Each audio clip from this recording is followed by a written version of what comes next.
উনি বিশ্ব হিন্দু পরিষদে অনেক দিন কাজ করেছেন। বিশ্ব হিন্দু পরিষদের এই জেলার কার্যকরী অধ্যক্ষ রূপে অনেক দিন কাজ চালিয়েছেন।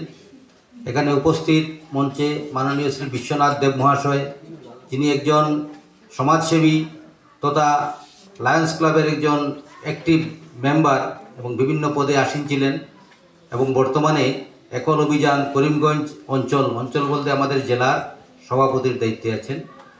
মাননীয়া জয়ন্তী নাথ মহাশয়া, উনিও একজন সমাজসেবী, বিশিষ্ট লেখিকাও আর সংস্কৃতপ্রেমী মানুষ এবং আমাদের সঙ্গে অনেক দিন থেকে বিভিন্নভাবে জড়িত আছেন এবং একেল অভিযানের সঙ্গেও ইদানিংকালে উনি সময় দিচ্ছেন। মাননীয় শ্রী রতীশচন্দ্র দাস মহাশয়, রতীশদা বিশ্ব হিন্দু পরিষদের একজন পূর্ণকালীন কার্যকর্তা এবং বর্তমানে বিশ্ব হিন্দু পরিষদ দক্ষিণ পূর্ব প্রান্তের সেবা প্রমুখের দায়িত্ব পালন করছেন।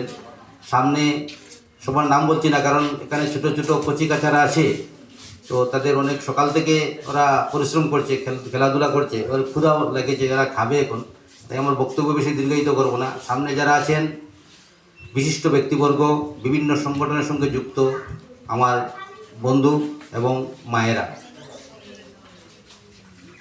আমরা সবাই জানি 1989 ইংরেজিতে একল অভিযান ঝাড়খণ্ডের ধানবাদ একটা ছোট্ট একটা নগর ছিল, সেই ধানবাদ থেকে একল অভিযানের শুরু হয়েছে।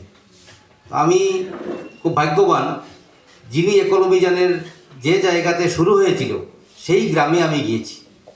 একল অভিযানের একটা কুম্ভ ছিল, একটা কার্যক্রম ছিল, সেই কার্যক্রমে গিয়েছিলাম এবং আমার ভাগ্য হয়েছিল, যিনি কি আগরওয়াল নামটা মনে আছে, ওনার বাড়িতে আমরা একদিন রাত্রেবেলা ভোজনও করেছি। তো এটা আমার অনেক সৌভাগ্য যে একল অভিযান ক খ গ দিয়ে শুরু হয়েছিল, আজকে একটা মহী রূপ ধারণ করেছে। ক খ গ বলতে আমরা বুঝি কয় কথা, কথা বলতে আমরা রাম কথা বলি, বুঝি কৃষ্ণ কথা বুঝি, এগুলো হলো কথা। ক্ষয় খেলা আর গয় গান, গান বলতে বিভিন্ন ধরনের গান, দেশাত্মবোধক গান, সংস্কৃত মন্ত্র, এইগুলো। এই তিনটা জিনিস নিয়ে যাতে গ্রামের একেবারে রিমোট এরিয়াতে, স্লাম এরিয়াতে যেসব বাচ্চারা সংস্কার পাচ্ছে না, মূলত সংস্কার শিক্ষা দেওয়ার জন্যই একল অভিযানে শুরু হয়েছিল। এবং যখন একল অভিযানে শুরু হয়েছিল তখন বিশ্ব হিন্দু পরিষদের তখন সভাপতি ছিলেন আমাদের মাননীয় অশোক সিংহল। আমরা অশোক সিংহলের নাম এক বাক্যে চিনি, যিনি রাম মন্দির আন্দোলনের পুরোধা পুরুষ ছিলেন। 1989-90 ইংরেজিতে যিনি রাম মন্দির আন্দোলনের নেতৃত্ব দিয়েছিলেন, তার মধ্যে একজন অশোক সিংহল এবং প্রবীণ ভাই তুগাড়িয়া আমরা জানি।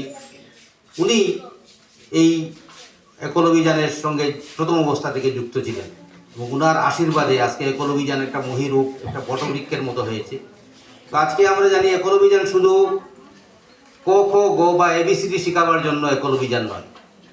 আমরা জানি একল অভিযানের নেতৃত্বে পঞ্চমুখী শিক্ষা, যেটা খুব প্রয়োজন। আমরা দেখুন, আমরা সংস্কার শিক্ষা করার আমাদের কোনো গুরুকুল প্রথা নেই, উঠে গেছে, যেটা আগে পূর্বে ছিল। সেই প্রথা যাতে আবার আমরা গ্রামের থেকে শুরু করতে পারি, তার জন্য এই গুরুকুল প্রথার পরিবর্তে একল অভিযানের কাজ শুরু হয়েছে।